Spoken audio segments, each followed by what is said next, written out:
I have been living on my own in Amsterdam for a while now. It's a nice little room in the attic. It's old, nice, and feels very cozy. I don't live in a dorm, but I live with an older lady who has 2 cats. I'm allergic to myself, so when those cats come this way I chase them out the door. Now I have a problem. A few days ago I woke up with clothes on, my closet turned over, and clothes on the floor. Shit. Sleepwalking can happen. Now things are getting a little weird. On the entire left side of my double bed, from head to toe, there is a long trail of blood. As if something bloody has been running over it. This can't be the cats because they don't come into my room at night, and it also seems unlikely to me that an injured animal has been walking there, because if something bleeds that much it should be visible somewhere else in the room, right? It also seemed unlikely to me that I myself bled a vertical trail in my sleep, but I didn't think anything else of it. I cleaned it up and that was that. But this morning, a few days later, I woke up blood everywhere again on that side of the bed. And with blood everywhere, I really mean a trail you can't miss. And the smell. I woke up because of the smell and not even my alarm clock. 6:30. I went to ask the housewife what she thinks this could be. She smiled for a moment and said, "Maybe your room is haunted." Well, that didn't make it better. I'm now sitting in the bathroom scrubbing that sheet again and trying not to throw up. I don't know what's going on here, but could this be a weird hazing problem? And by that I mean student hazing. Is this a normal thing they do in Amsterdam? Smear blood on your bed? I'm just saying. I'm from Brussels. I know there are weird things happening here. I don't get it at all, especially because I've scanned my whole body and there are no wounds anywhere. Has anyone experienced something similar? Is my room genuinely possessed? Sorry if this is a stupid question, but I'm kind of done with it. Relevant comments. Commenter, have read this before. Someone who had bled from his ears. You don't often see that, so it's logical that you don't see a wound. Have your ears checked, and place a camera if you're not sure. Maybe just block the door on the inside or something. OOP, I'm definitely going to do that. Good idea. I'll ask the doctor right after class today to schedule an appointment. Commenter, please go get a carbon monoxide meter from Action Praxis. Those things are €10. Nausea and smelling things that aren't there, you mentioned sulfur, are both symptoms of carbon monoxide poisoning. Plus the fact that this is happening in winter, so you probably have more heating stove on than normal. OP, I'm pretty scared of this now. I just checked the symptoms online and they do match. I'm going straight to the hardware store after class. Starting to get nervous about this, haha. Commenter, perhaps something about bedbugs that you roll flat in your sleep after they feed. OP, yuck, it's on the comforter though. Don't think I rolled over them, but could have been an answer. Commenter, you specifically mentioned that the first time that you woke up with clothes on, different clothes therefore than you had fallen asleep with. Were there other weird things this morning or just blood? OP, yes, different clothes than what I went to bed with. I went to sleep in my pajamas, logical, and I woke up with my sweater and jeans on. I have never walked before, this morning only blood. Thank God. Otherwise I would have scheduled an appointment with the psychologist. Update, few days later. Update, for the past few days I've been staying at my friend's house, see if it's mysteriously bleeding there too. I ordered a camera, and nothing happened. Until yesterday morning. I went back home, went to the doctor on the way because I suffer from hay fever, and once home just checked the cats for being in heat. Turns out they're both male, unfortunately. I set up the camera in a can, thanks to whoever advised that, and went into the space behind my room with a CO detector to measure it. The second I got in there I smelled a very familiar smell, exactly the smell that vaguely smelled like blood. Now that I know what it is, I would associate it more with meat, but the smell of blood came very close. Anyway, I grabbed the CO detector, shirt in front of my nose, and put that thing to work. Nothing wrong. Anyway, I called my friend because the smell was very specific. She was there within an hour, and she too thought it smelled very strangely of blood. It's a large attic, which smells of blood and rotted flesh, and there are things everywhere in the dark. Of course my imagination ran wild. My girlfriend also started to get the jitters, and after an hour of pondering we decided to call the police. Well, they showed up on my doorstep after 4 hours, and together we went upstairs. The police also smelled the odor, and it was so convincing that some other special agents were called in before they went up into the attic. Very long story short, after a long wait and search they didn't find a body, but they did find mold. All over the wall against my room, under the baseboards, on the roof, black mold everywhere. Immediately relieved that my landlord wasn't a murderer, but black mold isn't a fun joke either. In the meantime, I've moved all my stuff and am temporarily living with my girlfriend until the problem is solved. Even then, I don't know if I'll go back, because the landlord wasn't very happy that I kind of suspected her of murder. But that's another story. It's funny because as the doctor said when I came in with my hay fever, it's remarkable that you're suffering from it now. He was right. The itchy eyes, the nosebleed in my sleep, yes, it turned out to be a nosebleed, the sleepwalking, the tired days, everything in place. End of story. I do want to thank you all individually for your kind messages and earnest attempts to help. Thanks to you, I went behind the room to check that meter. I wonder if I would have found out about the fungus if I hadn't. Thanks so much, really. Relevant comments. Comment 1. I get it's not as bad as a body, but the thought of there being black mold all around me in the walls, growing day after day, is still skin-crawling awful. And I wish more people realized how shit hay fever and other allergies is and how many symptoms there are. I think people think it's just sneezing a bit, not the weeks of misery some of us experience. Comment 2. The lady's reaction of, maybe your room is haunted, makes me feel like she knew there was a problem but they just didn't want to deal with it. Which is why the landlord is unhappy. Since now the authorities are involved, they have no choice but to clean it up. After 12 years together and 4 years of marriage, my husband wants to try polyamory after falling for someone else. Original post. Hi. I've been married to my hubby for 4 years and we've been together for 12 years. After a lot of financial struggle, we bought a house and we are now planning to get kids. A few months ago, my husband felt sick and had to stay home for a while. He decided to pick up an online game and started having weekly sessions with a group of players. Among them is a girl, 30, I think, and long story short, he fell in love with her. He broke down crying a month ago and admitted it. He told me it built up so gradually he didn't understand how he felt until it was too late. They started texting privately after meeting and eventually had one-on-one calls together. Then at some point, he said, she told him she was in love with him and he realized it was mutual. He said he told her it was impossible but loved her too. They tried to be just friends but they couldn't resist, and continued to show affection for each other. He showed me the texts, but also ventured into sexting. She asked if she could meet him face to face but he refused. So he told me all of this, apologized over and over again and told me he couldn't control himself and while he loved us both, it was me he would choose no matter what. I was still very upset and slept at a friend's that night to gather my thoughts. I decided to forgive him because he clearly felt guilt and wanted to work it out. I told him that while I was deeply hurt, I still appreciated him coming forward to me and being honest about what happened. We got into long conversations about how we were feeling in our relationship. I accepted he could love someone else but said I didn't like how he handled it. He agreed. And then yesterday he asked if I was comfortable opening up the marriage to polyamory. He said he still wanted to live with me and have kids but can't erase nor ignore the feelings he has for her. He says he wants to do it right and let us both see other people, with clear boundaries and communication and still be present for one another. I'm gonna be honest, it made me very uncomfortable at first. We have several friends who are poly. I know more or less how it works. But I never really thought about getting into it myself. I am not against it, it just never crossed my mind before. I am trying to think it through but it's a lot to take in. Sorry, my writing is probably messy but it's kind of hard to focus. I guess it's too early to decide and we have a lot more to discuss beforehand, but still. Could you guys give me your opinions on this? Thanks a lot. Top comments. Commenter 1. I'd be divorcing so fast. Dog of the bone. So he cheated and now wants to be able to keep cheating by calling it poly. LOL. Come on, do not have kids with this man for the love of God, and if you have any self-respect you'll be serving him divorce papers as soon as possible. Sorry your husband is a cheating ass.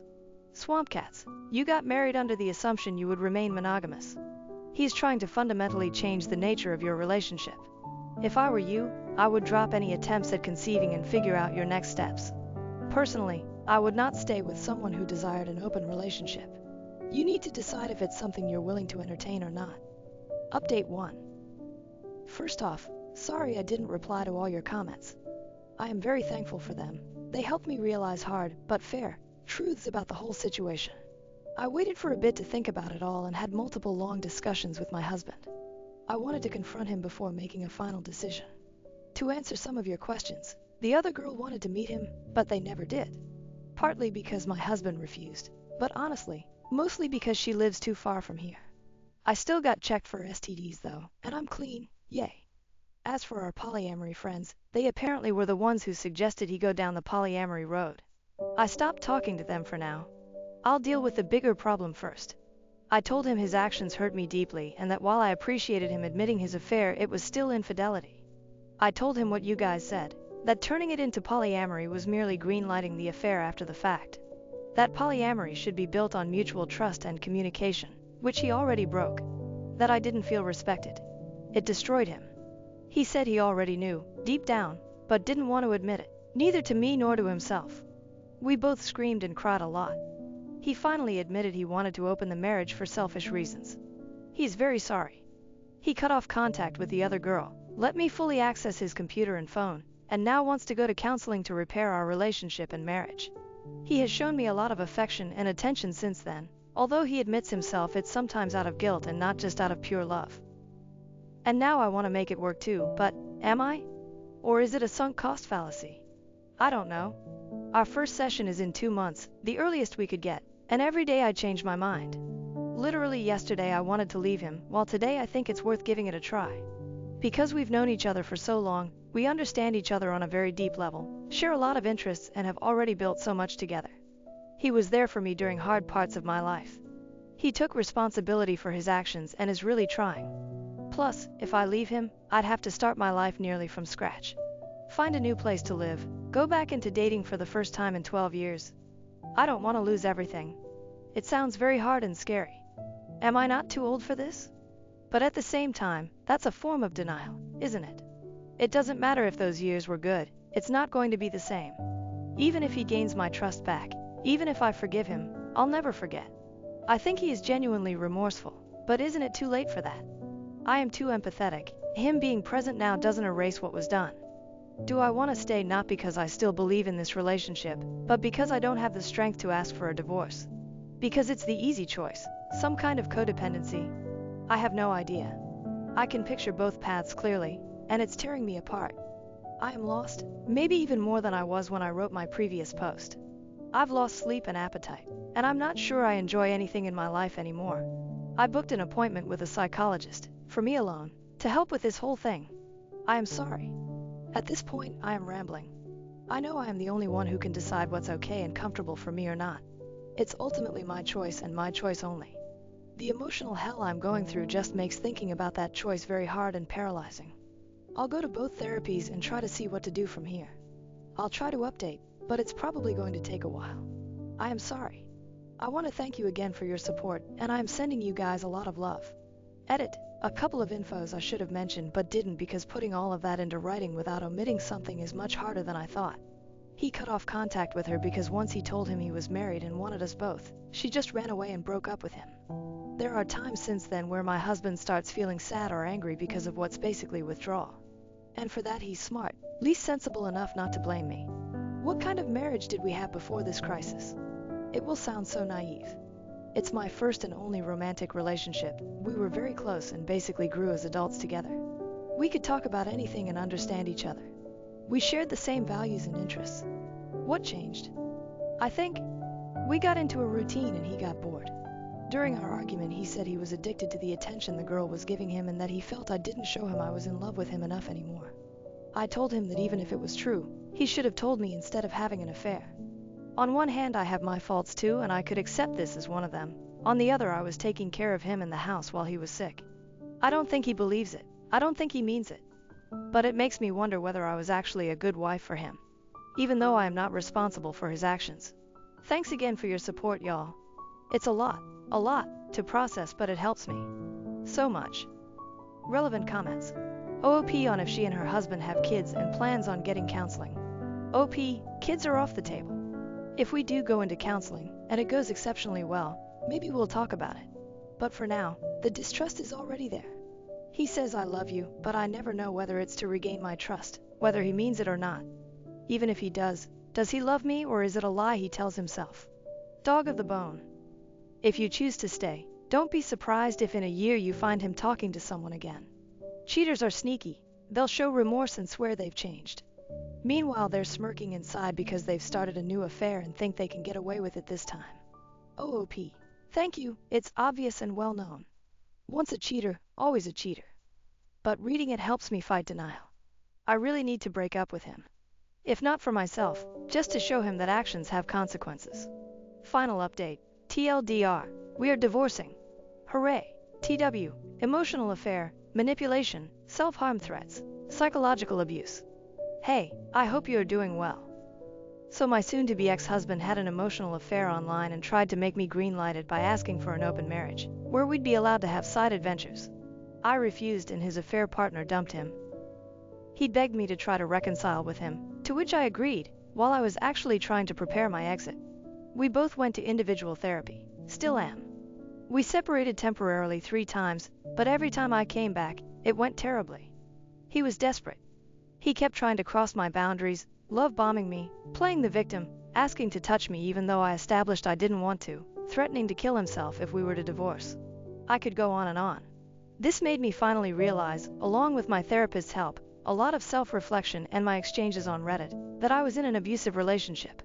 Which is an important part, actually the most important part of this update. Please look up definitions and examples of abuse, because I had no idea that what my husband had been doing all these years, even before the affair, counted as such. In his case it was psychological abuse, manipulation, gaslighting, guilt-tripping, blame-shifting, emotional blackmail. Nothing aggressive or mean. Which turned me into a very submissive partner over the years, always catering to his needs while erasing mine. I rationalize everything. It happened subtly and gradually and I was too naive to see it for what it was. His emotional affair and open marriage proposal were the natural continuity of that. Of course, the more I tried to get away from him, the more manipulative he got. Now that I was aware of it, I knew what he was doing. But fighting years of conditioning, even if you recognize it and succeed, is f***ing exhausting and disarming. So, earlier today, I brought a friend home to assist me. We sat down, the 3 of us, and I told my husband we were over and I handed him the papers. It might sound dumb, but it's genuinely one of the hardest things I've ever done in my life. I was terrified. Yet he agreed. He repeatedly asked me if I was sure. He reminded me of the family we were planning to have and of our best memories together. Was it all for nothing? Apparently, yes. He was heartbroken, clearly mad and frustrated. But still, he agreed. He signed them and went back to his parents for now. We still have to go through the whole procedure, separate our assets, decide what to do with the house and all. And he still wants us to go to marriage counseling. But right now, I feel free, for the first time in months. The last hours have been a mix of tears, celebration, and godly, restful sleep. And I have to thank you guys again, because my first Reddit post was the wake-up call I needed to eventually, finally, get here. Better late than never. Thank you so much. Lot of love to you all. Relevant comments. Fiona 7305. He reminded me of the family we were planning to have and of our best memories together. Was it all for nothing? Apparently, yes. He was heartbroken. That's a special kind of asshole. Was it all for nothing? After cheating on his partner. He sounds like an insufferable dickhead, honestly. Congrats on your freedom. OOP, I know, right? The hypocrisy, the nerves of this man.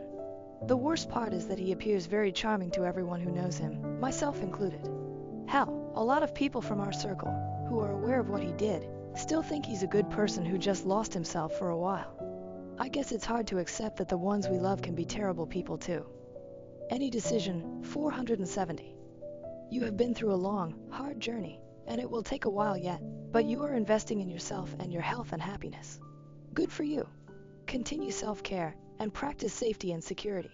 Slow down and heal so that you will be strong and ready to seek and recognize true love. Wishing you a joyous future. You can do this. Oop, thank you. I'll do my best. I like to think the hardest part is behind me, but this story taught me to expect the worst. Whatever happens though, from now on, it's me first. I deserve love and happiness and I'll fight for it. Update 3. My previous post should have been the final update. I wish. God, I wish. But no, of course not. Of course it got worse again. Fuck my life. After my soon-to-be ex-husband signed the divorce papers, we went no contact, or at least, I tried to. He still sent me text messages, voice messages, and tried to call me multiple times. He even sent me a long letter full of statements such as, "I'm concerned that your mental health is deteriorating. I believe you need antidepressants to help you feel like yourself again." Or, "Your trauma is understandable, but it probably makes you want to punish me by making irrational decisions, like divorce." Or, "I am afraid you are surrounding yourself with questionable influences that have bad agendas. Please let me help you see it through." He claimed that the crisis was just as hard for him as it was for me. People told me he was escalating and that I should protect myself. I should have listened immediately, but I didn't react soon enough. Then he came to our street. He arrived uninvited and pleaded with me to give him a second chance. He said he wanted to be there for me and for us, insisting that he didn't deserve any of this. I started to feel distressed. He saw that I was unwell and wanted to comfort me, so he hugged me. But I didn't want to be touched. I'm pretty sure I told him no. I think I screamed no multiple times, but my memory is fuzzy. Either I misremember, or I did say no and he ignored it and didn't stop. I know it's just a hug, but it triggered a severe panic attack. He called emergency services, telling them he was worried about me because I wasn't myself. I had to ask the paramedics to make him leave. After that, he told me he was there for me if I needed him, but he thought we needed space. He contacted half of our social circle to inform them that I was unwell and needed support, our mutual friends, my colleagues, our neighbors, my physician. People reached out of the blue to ask if I was okay. I became paranoid, unsure of who to trust anymore. Close friends, my therapist, and people here helped me see things more clearly. My lawyer filed a restraining order against him, but unfortunately, it was refused. Not enough concrete evidence of a threat, apparently. I want to scream. We submitted a second request, which is currently being reviewed. In the meantime, I've moved into an apartment of my own. He doesn't know where I live. Hell, almost nobody does. I constantly wonder how he reacted when he found out. I'm still paying my half of the mortgage because nothing has been decided regarding our house yet. It's financially very hard for me, but I do feel safer. I am feeling much better, although I remain haunted by constant stress, sleep disorders, nightmares, nervous tics, random bursts of tears and rushes of anxiety. My physician prescribed me sedatives. They do make it easier. I realize I'm isolating myself more and more. I try to fight it, but I'm really afraid that sensitive information could leak, even accidentally. I've started reaching out to my closest friends again, as much as I can. I'm trying to come back here on Reddit. I keep going to therapy. It's necessary. Because one part of me, the part he cultivated for so long, urges me to stop all of this. To go back to the house, cancel the restraining order, cancel the divorce, call him, apologize, and repair our relationship. It would be insane. I am not going to do that. I do not listen to that little voice. I don't. But when your defenses are attacked over and over again, it becomes incredibly hard to reason properly. I can't wait for the divorce to be over. I just want to move on. I want all of this to be behind me. I'm sorry this is bleak. I wish I would have left sooner. I just hope this can help someone. Anyone. Relevant comments. OOP needs to get cameras for her new place. OP, I already have a Ring doorbell. I am waiting for this month's salary, which should probably arrive today or tomorrow, to buy additional cameras. I also got my landlord's authorization to add latches to the door. I hope this will help. OOP talks with her therapist about how manipulative her ex is. OOP, my therapist is aware. She stopped putting gloves on a while ago and straight up said his behavior is abusive. She encouraged me to move out and gave me a lot of grounding and breathing exercises to help me when it gets overwhelming. As I said in another comment, I'll see if I can find someone else, maybe specialized in trauma, but the waiting list can be very long here. I've been journaling for a few months now, and it's true that it helps a lot. As for my friends, I have a couple ones I really trust and they already know everything. I am trying to find a balance between venting to them about all of this and keeping some lighter, positive interactions. Anyway, thanks for your support. It means a lot to me. My sister sabotaged my wedding.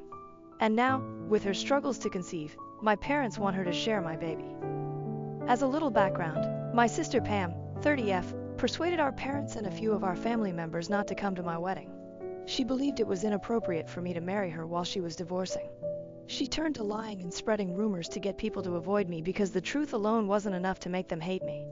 My spouse and I recently shared on social media that I am currently in my second trimester of pregnancy. I am 27F. My parents and Pam learned about it in this way, and after we had not spoken for over 3 years, they tried to mend things with me. Why? Pam is sadly unable to conceive due to her infertility. Despite the fact that she has failed multiple IVF cycles, she is adamant about trying again. Pam does not believe that surrogacy or adoption are the best options for her at this time. Since I'm expecting a child, my parents thought it would be beneficial to make amends with Pam so she could spend time with a child who is not directly linked to her. They even proposed that the child have 2 mothers, saying that this would benefit me because I would receive more assistance. My parents really only want to pretend to be a happy family, now that Pam is unable to have children of her own. During the call, I was able to see through their phony politeness. I informed them that I would not accept this idea and that it was completely irrational to expect me to comply. To be honest, it was ridiculous that they even believed I would think about letting Pam act as the mother of my future child. I clarified that they shouldn't have done it because I was expecting a baby and they wanted to give Pam a plaything, but rather because they truly loved me and were sorry for how they treated me. They took issue at what I said, claiming that Pam was prepared to volunteer for her future niece or nephew and that they were just providing assistance because they knew I would require assistance when the kid was born. They said I was being too harsh and that it was all perfectly innocent. I replied that my husband and in-laws were already providing me with all the assistance I required because I was the mother. They should keep avoiding me in the future if it was easy for them to do so in the past. Here's where I might have gone too far. I suggested that Pam might not be able to conceive because she was a horrible person and wouldn't be a good mother. My parents, a few family members, and of course Pam herself sent me a ton of texts after that call. They all demand that I should apologize to them, claiming that what I said was needless and unkind. I shouldn't kick people when they're already down, they say. The issue is that I can still clearly recall every event leading up to my wedding, and I harbor deep animosity toward Pam for her actions. I find it hard to feel bad about what I said.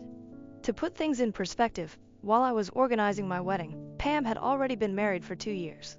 Prior to their marriage, she and her ex-husband had been dating for 3 years, and she had always understood his desire to live a childless life. When they began talking about their future after a year of dating, it was among the first things she brought up to our parents. Even though I was in the room at the time, they continued their chat as usual, acting as though I wasn't there. Another problem is that even as a child, Pam and I have never gotten along. She has always been the beloved daughter of our parents. When we were younger, we used to quarrel a lot, but eventually we just learned to ignore one another. She therefore knew for a fact that she wanted children in the future, even if she was telling our parents that her ex-boyfriend preferred a childless existence. In the end, they agreed to bring up the subject again when they were married, and she hoped that by then, he would have changed his mind. She tried to persuade him to have children, but he refused to change his views, and they started fighting a lot. She would frequently look very distraught at family gatherings and tell about how hard it was to stay with him all the time. Her decision to wed a man who had made it apparent that he didn't want children was, in my opinion, her fault. It was she who thought she could make him reconsider. However, she had no right to hold him responsible when she was unable to. Naturally, I kept all of this to myself since I knew it would just cause more problems. I tried to persuade him for a few months before my parents informed me that Pam had returned to live with them permanently following a heated argument with her husband. They told me there was no way out of it at this point. My spouse and I had just begun making deposits for our wedding at this point. After almost 4 years of dating, we had been engaged for a few months. We had waited until we were both comfortable in our employment, even though we had been prepared for marriage for a while. My parents therefore told me that they wanted me to put off my wedding forever when they told me that Pam and her husband were going to divorce. They didn't want me to marry Pam at the same time she was divorcing in order to offend her. They said that Pam already had it difficult because she had to postpone her intentions to have a baby. They said that I should not forward with my wedding in order to spare her feelings because she truly wanted to become a mother. It was likely the most ridiculous and inconsiderate thing they had ever tried to get me to do. I informed them, of course, that I would not delay my wedding for Pam. Whether she liked it or not, I was going to marry. Since we were never close, I didn't care what she thought about my wedding. But my choice did not sit well with my parents. They were upset because I wasn't prepared to put their beloved daughter's sentiments ahead of my own wedding arrangements. They warned me that they wouldn't go if I didn't postpone the wedding. I knew my parents had a soft place for Pam, but I never imagined they would go to such lengths for her, so that was incredibly upsetting and devastating to me. Nevertheless, I accepted it and informed them that they may do as they pleased. Pam wasn't content, even though it should have been the end of it. She didn't like that I was getting married, so she made sure the rest of the family didn't come either. She initially only tried to win people over by saying that it was rude of me to get married while she was going through such a difficult period. Although the majority expressed sympathy for her, they did not specifically state that they would not attend my wedding. She made the decision to step it up after realizing this. She began spreading stories about me because the truth wasn't contentious enough. Pam started claiming that I had been persuading her husband to divorce her because I was envious of her and couldn't bear the idea of her having a child before me. I had never been friends with her spouse, so the allegations were ridiculous. If he and I had ever gotten close, I genuinely doubt Pam would have married him at all. People began to believe her, though, for some reason. She even claimed that I had been bothering her by convincing her spouse that he would be happier without her and manipulating him to leave her. Pam claims that I was to blame for his lack of desire for children since I had reportedly persuaded him that having no children was the way to go for our generation. All of it was false. I assume she lied so firmly that others started to believe her, even though I hadn't really engaged with my brother-in-law when he was married to Pam. Many folks turned down my wedding invites. A couple of my supportive cousins and other family members told me about Pam's comments, so I already knew why. I wasn't shocked to learn that no one provided me with a detailed explanation for their refusal. Only a few relatives and a few individuals from my side of the family came to my wedding. Everyone else was either a friend or a co-worker. On the bride's side, the attendance was dreadfully poor. In the weeks before the wedding, I recall being really furious about all of this.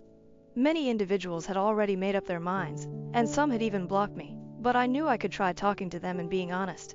I didn't bother because it would have been my word against hers.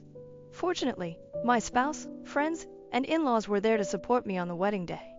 I barely noticed that so many of my family members weren't present because they made sure I had so much fun.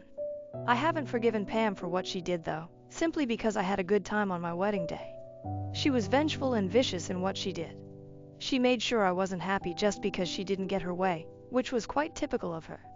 She had been like way since she was a child, but most people get over those habits, especially by the time they are in their late 20s. Regretfully, I am unable to say the same for her. I cut her and my parents off entirely after that incident, and my animosity toward them only deepened. I saw Pam's ex-husband for the first time since their divorce around a year later. One day while my husband and I were out to lunch, we noticed him eating with some of his coworkers. We weren't expecting him to greet us, so it was a little awkward, but he approached our table, congratulated us on our wedding, and expressed regret for not being there. He clarified that it was because of my sister's predicament. We were also courteous because he was chit-chatting, and my husband even made a joke about how he might as well have come because Pam didn't show up. Pam's ex-husband then appeared truly perplexed. At that point, we began discussing the events leading up to the wedding. He revealed how Pam had repeatedly postponed the mediation sessions and postponed the divorce by claiming she was too preoccupied with getting ready for my wedding. When her ex-husband learned she hadn't even gone, he became perplexed. Her sudden interest in my wedding had surprised him, but he had refrained from confronting her because he didn't want to accuse her of postponing the divorce out of fear. He just dealt with everything as calmly as he could. We discussed the facts after he gave us his version of events, which included Pam's failure to attend the wedding, her spreading false information about me, and her accusation that I was attempting to end her marriage. After expressing his shock that Pam would act in such a manner, he revealed the true cause of their split. It was a far deeper issue than a dispute over having kids. After months of arguments about whether or not to have children, her ex-husband finally began to take her point of view into consideration and was on the verge of changing his mind. She told him something that made all the difference the day he made the decision to talk to her about it. She appeared ecstatic when he informed her that he was at last prepared to think about being a parent. Then, in what she believed to be a jest, she said that he would have had to accept it sooner rather than later, even if he hadn't been prepared. She acknowledged that she had surreptitiously stopped taking her birth control pills without notifying him when he asked her to explain. She might have gotten pregnant if they had kept going that way, making plans for him to simply deal with it. He was unable to accept this perverse scheme. She had deceived us into believing that their disagreements were solely about having children, but in reality, their most recent dispute had been about her treachery. Pam made an effort to make it seem lighthearted, but it didn't make her actions any less serious. In essence, she was attempting to trick him into becoming pregnant so that he would be forced to accept the pregnancy at any time. My husband and I were more clearer on why she had behaved so erratically around the time of our wedding after that talk with her ex-husband. She was aware that she was to blame for her divorce. She could have kept it to herself and none of this would have occurred, even if she had taken the risky decision to stop taking her birth control. She may have even given birth to a child with her spouse, but she ruined everything for herself before venting her frustration on me. I became much more resentful of her after discovering all of this. I had the option of telling my parents and other family members the truth, but I decided against it. I had already severed my connections with people who hadn't been at my wedding by that point, and to be honest, I just wanted to get on with my life. I made the decision to remain silent and continue. But to be honest, I don't feel bad about what I said because I hate her so much. I genuinely think it's fortunate that she hasn't been able to have children because I don't think someone with her personality could be a decent mother. The fact that she and my parents only contacted me because I am pregnant and they wish to play happy family with my unborn child further bothers me. That simply will not occur.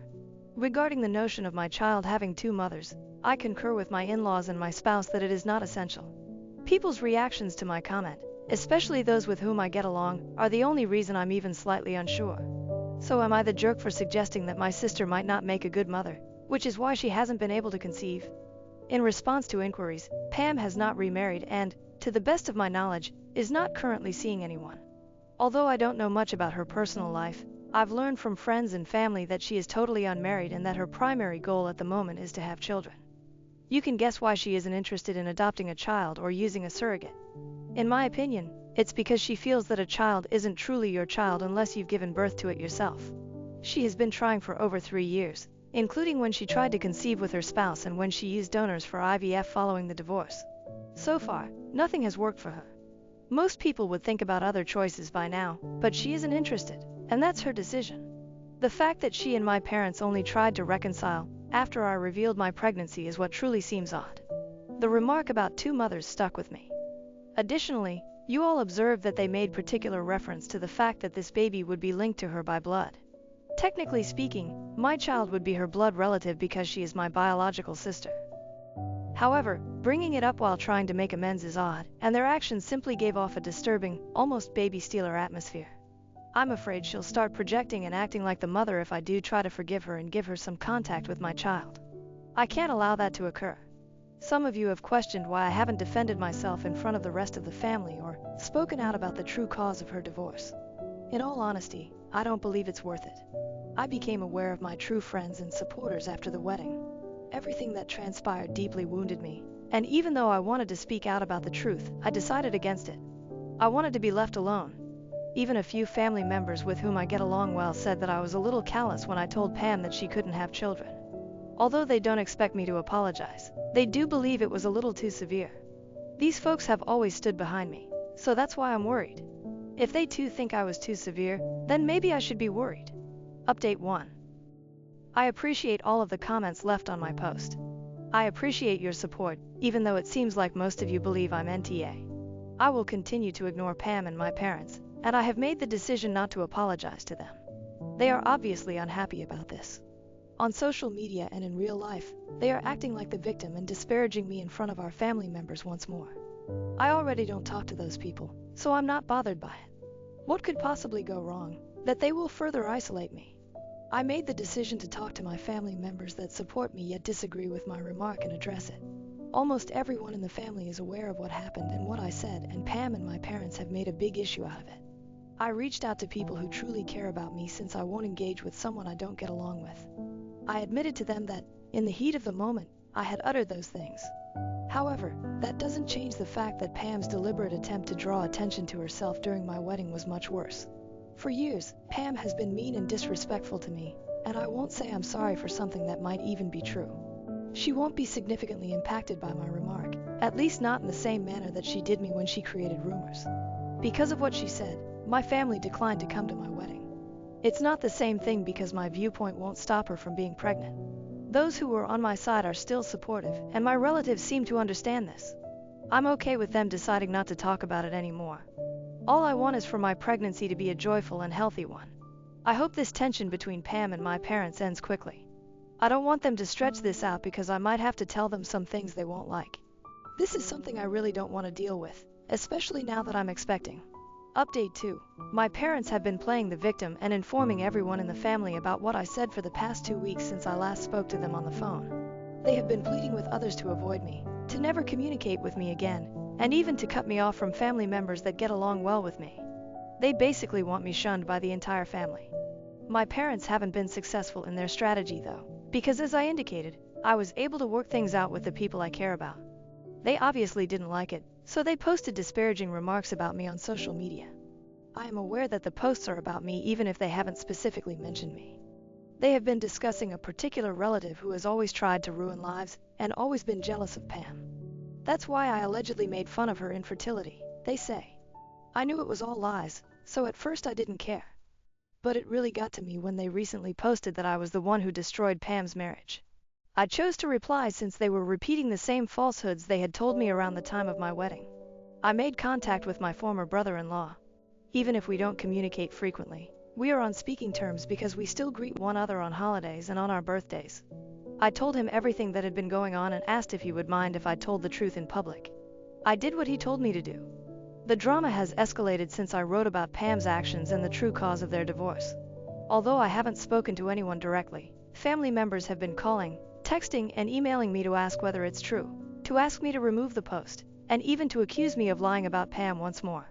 None of them have received a response from me.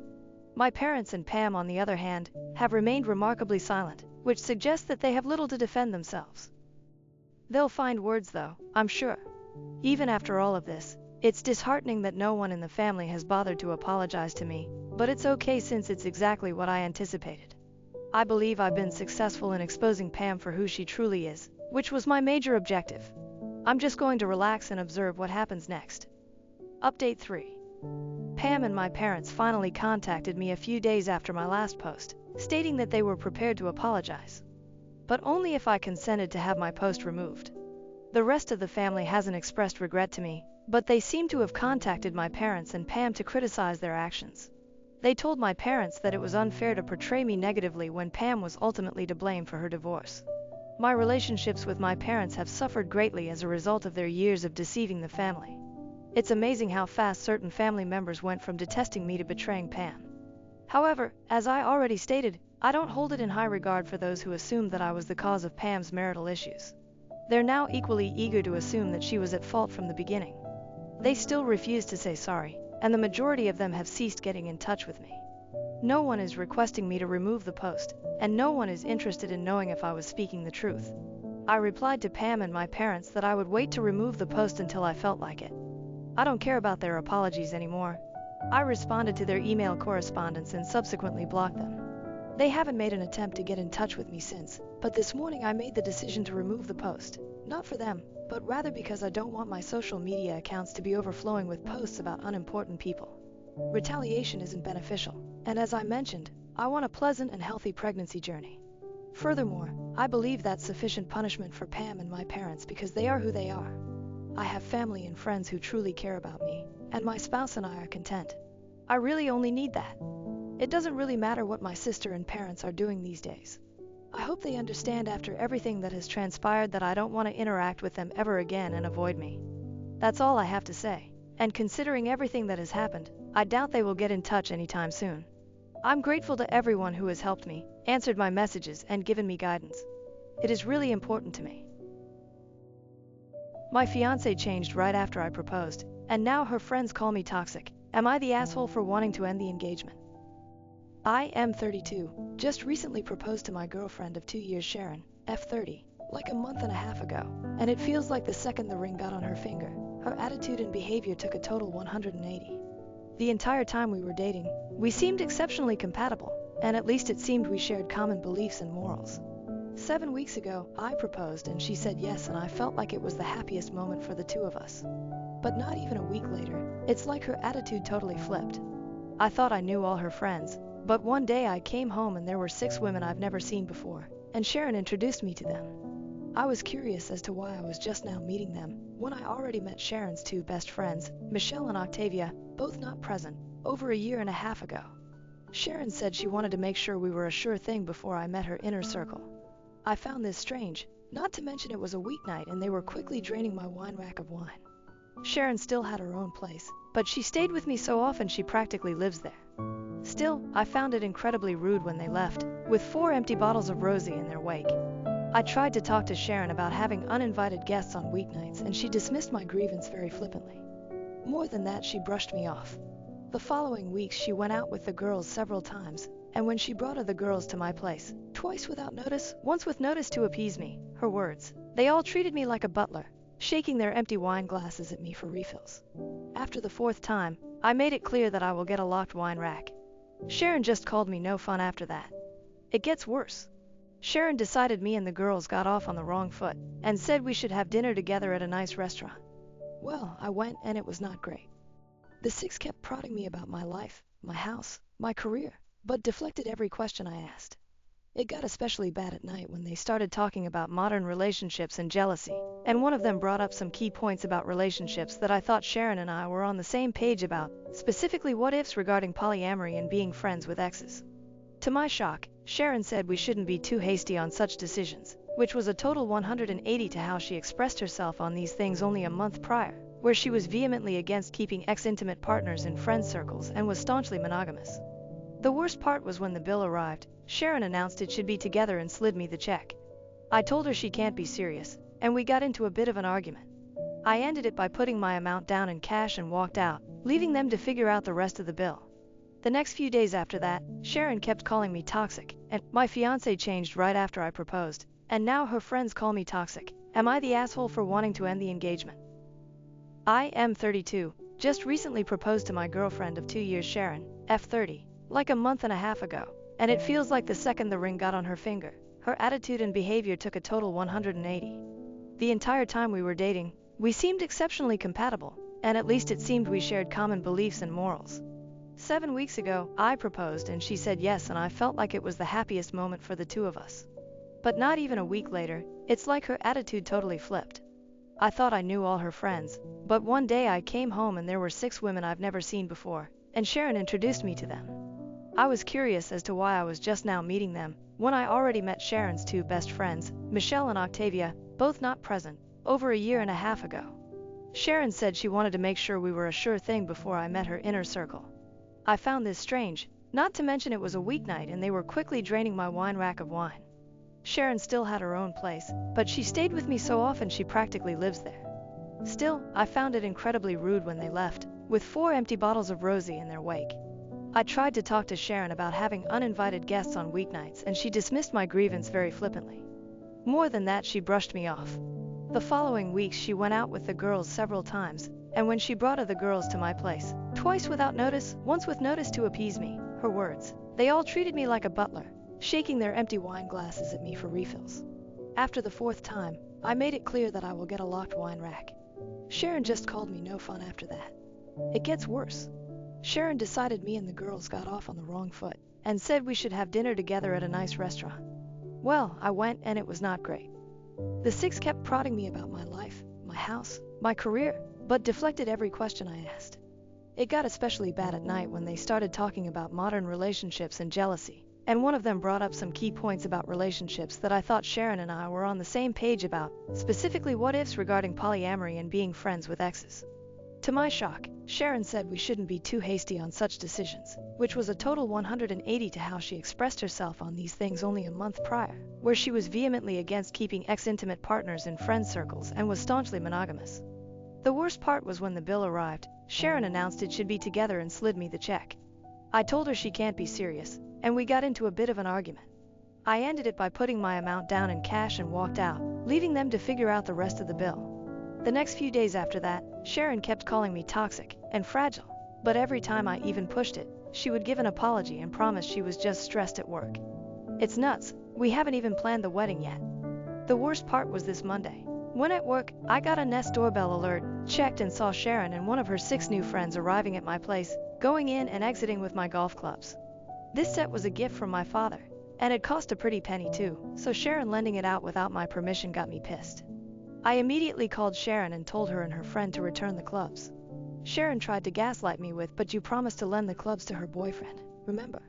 I told her the clubs cost would move it into a serious crime, and her friend had an hour to return them or the cops would be called. Sharon kept insisted she got my permission and I told her to cut the crap. Well, not 45 minutes later I got another notification of Sharon and her friend coming back with the clubs and going inside, leaving them, Sharon's friend flipping off the Nest doorbell on the way out. I got home and saw Sharon's friend literally just threw the clubs and back on the living room floor. Sharon tried to talk to me about my toxicity again, and I told her again to cut the crap. I said if I knew this was how she was, I would have never proposed. That seemed to freak her out and she again insisted that she was stressed from work, but I wasn't buying it anymore. I told her to return the ring and her key and we would talk about our relationship this weekend. She cried and begged me not to cancel the engagement and insisted that it was just stress. I told her again we will talk about it this weekend. She finally relented. I had my house rekeyed anyway after she left, just to be safe. Sharon has been texting me constant messages of love and apologies for getting swept up, and insisted she was only wanting to show me off to her close friends. I don't know, I'm just not buying it. The same close friends have been sending me texts daily, calling me toxic and fragile again, saying they knew I wasn't man enough for Sharon or secure enough to share her with friends. A few of my friends that knew Sharon the entire 2 years we were dating were surprised and can't believe she turned hide this quick, and that there must be something missing, or that I'm leaving something out. They say I must have said something to trigger her friends to act like this, and I had to have been the AH somewhere along the process. I don't know, it's a lot to take from all directions right now. Relevant comments. Comment 1. 2 years and she didn't introduce you to these friends. She knows how terrible they are and how terrible she is with them. She put on quite a show to get the ring, and now that she thought she had you locked down, she can show her true colors. Unless you are leaving out something, you're definitely NTA. You are not toxic or fragile. You have standards. An update 1 year later, I'm rethinking having kids with my wife after what I discovered about her father. Am I the asshole? Original post. My wife Jessica, 32F, and I, 30M, have been married for 2 years and are trying for a baby. Jessica has an older sister, Mary, that she isn't close to. She told me that they had a huge falling out over some family drama and just don't speak anymore. I asked a few times about the entire situation, but she would say she doesn't like talking about it and doesn't think it's important. It was Jessica's brother's birthday yesterday and we were all over at his house to celebrate. Mary made an appearance and there was a lot of drama. Long story short, she called Jessica and her brothers out for still associating with their dad when they know that he is a child molester. No one was paying her any mind and I was really confused on what the hell was going on. When Mary left and Jessica and I went home, I asked Jessica what the hell happened. She said that when they were kids, Mary used to claim that their dad used to molest her. I asked if it's true and Jessica was stuttering a lot. She said she knows her dad used to do bad things but that Mary cut them all off when she turned 18 and moved out.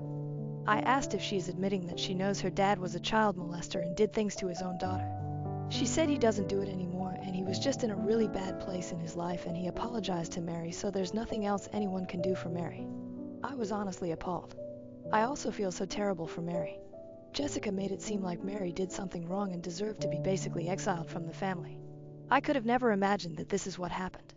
I asked if she expects me to now be willing to have that man around our future children, and she started shouting at me, saying I'm judging him off something that happened 2 decades ago, and whether I like it or not, he is going to be our child's grandpa and he will be in their lives. I said if she insists on it, I think we need to hold off on having kids and have serious conversations about it. She's extremely angry at me, but I don't know how I could better react, to be honest. This feels like a huge deal that she is minimizing. AITA, relevant comments. Commenter, NTA and run. Please talk to someone from RAIN. They are an organization for victims of sexual assault.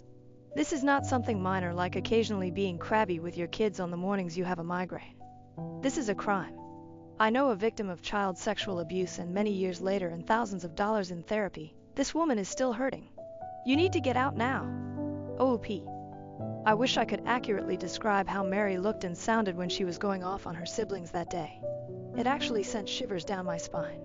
She looked so angry but so defeated at the same time, all while they were all looking at her like she was crazy. I still can't wrap my head around it. I want to reach out to her and check if she's alright, but I don't know how appropriate that will be. Commenter, NTA, someone who has glossed over child molestation. Would she want to leave a future child of yours with grandpa for the night? That's chilling. And once you have kids, even if you divorced her for this later, you couldn't get full custody over this if grandpa never went to prison for it and isn't a convicted sex offender. It's awful all the way around. I can't believe you've been married 2 years before you even hear this story. OP, that's exactly what I was thinking. He never went to prison. Never been reported to the police at all, and there's no proof of what he did, so I would have no case and no power to keep him away from our children. I don't want to feel helpless in what happens to my children. I don't want to fail them like that. I don't think I should even have them with her at any point now that this has all come to light. Commenter, and I bet she did everything she could to hide this from him their whole relationship. OP, I think this is a huge part of why I'm so angry at her. She had so many opportunities to tell me. There are instances where she had to have actively gone out of her way to keep this entire thing from me. And if Mary hadn't shown up to their brother's birthday party, I would have still been in the dark. Top comment, NTA pedophiles rarely retire. There is no consensus spot on AITA, but top comments were NTA. This is still one of the most popular posts of all time on the AITA sub-update post. It's been nearly a year since my initial post, so I thought I would give an update. A few days after my original post, I sat Jessica down and told her how I was feeling. I told her I'm not okay with what she and her family had done to Mary. They knew what their dad had done to her but still chose to take his side and make Mary look crazy. I told her I'm also not okay with brushing her father's crimes under the rug. She was quiet and didn't say anything.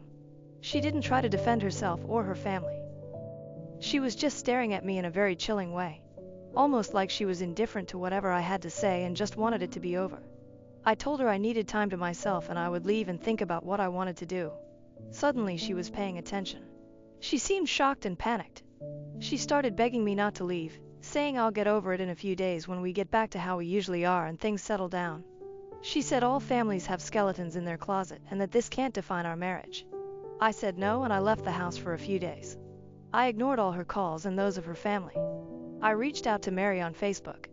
I wrote her a lengthy message about how I had no idea all she had been through and that I'm so sorry for how her family treated her. I told her to reach out to me if she ever needs anything. She got back to me and asked if we could meet for coffee. We met up the day after. At first it was small talk, then she asked if I would be okay if she told me her version of events. I said of course I would, and she spoke to me about it. Everything her dad did and how her family treated her after she told them. I felt physically sick. She even told me stories about how Jessica told her friends that Mary has a mental condition that causes hallucinations, and that just in case Mary starts rumors about their family, that's why. A lot of people still believe Mary has a mental condition because of Jessica. I knew after that talk that I had to end things with Jessica. I went over to our house and told her I want a divorce. I told her I cannot stand the thought of being her husband and a part of their disgusting family. All she did was cry and ask all this for her. I knew then that she hadn't changed. She was still the same person that did all of those things to Mary, and she was still doing them. We're still not officially divorced, but we haven't been together since, and we are going through the process. It's just taking longer than I thought to get it finalized. Mary and I became friends. I invited her to a birthday dinner my family were hosting for me, and she hit it off with my cousin. He's crazy about her, and she seems really happy with him too. He keeps asking me if it would be too early to propose, and I have to tell him to not scare her away, lol. But they have a really wholesome relationship and I'm really happy for them. As for me, I'm just surviving. Divorces are tough, but I know I made the right choice. Thank you to everyone that responded and gave me advice. I really appreciate it. Relevant comments. Comment 1. WTF, did I read now? Do all families have skeletons? This is not a skeleton. This is a whole cemetery. Reply. Family skeletons are usually benign, trivial, even banal. At least in my family they are. This is a full-on family conspiracy to make Mary look like she's lost her mind while shielding a pedophile. Fuck yeah. OOP made the right call to walk away from this mess. Mine aren't benign, but they're either just weird or alcoholism, drug abuse, untreated mental illness, etc. Like, the normal amount of fucked up. Or maybe a little more, but like, not defending a pedophile. More just sympathy for addicts. Comment 2. All she did was cry and ask all this for her. The fact she has an issue with Mary but not her father being a pedophile just shows that this lady is a piece of trash. She can seriously fuck off. Comment 3. Either that, or be all shocked about it. Like, who could have predicted such an unexpected outcome? How could she have possibly known this would happen? Comment 4. I'm disgusted to be in the same asylum as her. Sign my petition to have Jessica reclassified as a segmented worm.